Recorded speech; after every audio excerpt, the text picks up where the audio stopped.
Lukis-lukis. Yeay. Alright guys, jadi kita kali ni tengok budak-budak lukis. Untuk kali ni pertandingan sebenarnya. Aku ambil lah sebagai kerangan. Diorang ni tahun last lah dekat sini. Lepas ni diorang dah masuk tingkatan 1 dah. Jadi ni sebagai kenangan lah. Mana tahu nanti bila diorang dah besar dia boleh tengok balik video ni kan. Inilah waktu-waktu diorang dekat sekolah rendah bersama dengan Azekun. Tak tahulah korang nanti akan ingat lagi ke tak cikgu korang ni. Ini di antara saki-baki lah memori yang boleh kita simpan.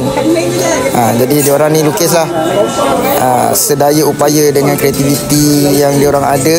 Ada yang guna magic colour, ada yang guna pensel. Ikutlah masing-masing punya kreativiti. Ini pertandingan. Mana yang cantik nanti boleh dah menang. So apa-apa pun korang layan je lah video ni. Aku punya kelas BM tergendala, tapi tak apalah. Kita teruskan dengan aktiviti melukis dan mewarna. Ikut kreativiti masing-masing.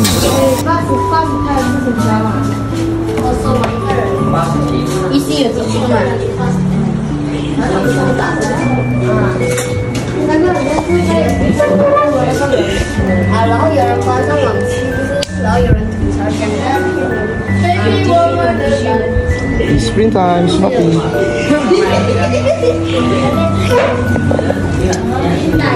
Jika aku mau.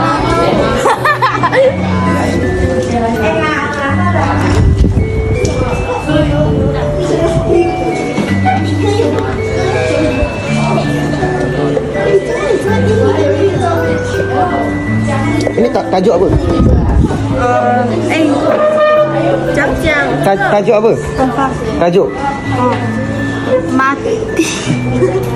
Mati. Tak tahu, saya tak tahu. Mati dah.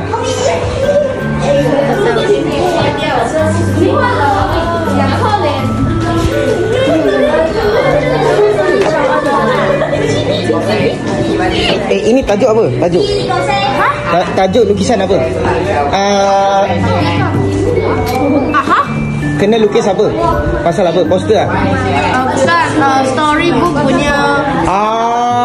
Lukis muka depan punya buku cerita lah. Lukis muka depan buku cerita. Muka depan buku cerita. Oh, tak boleh tengok ah. Tak boleh kopi ah. Kena fikir sendiri ah. Ya. Okey. Apa?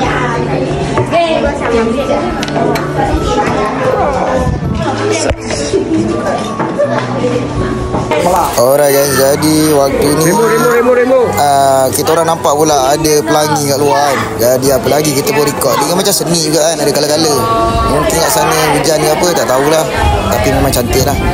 Dia punya pelangi, oi, nampak lah. Daripada ujung sana ke ujung sana. Kita record. Tengok cikgu kat sebelah sana pun tengah ambil gambar juga. Betapa cantiknya pelangi. Alright guys, so kita layan. Okay, cantik.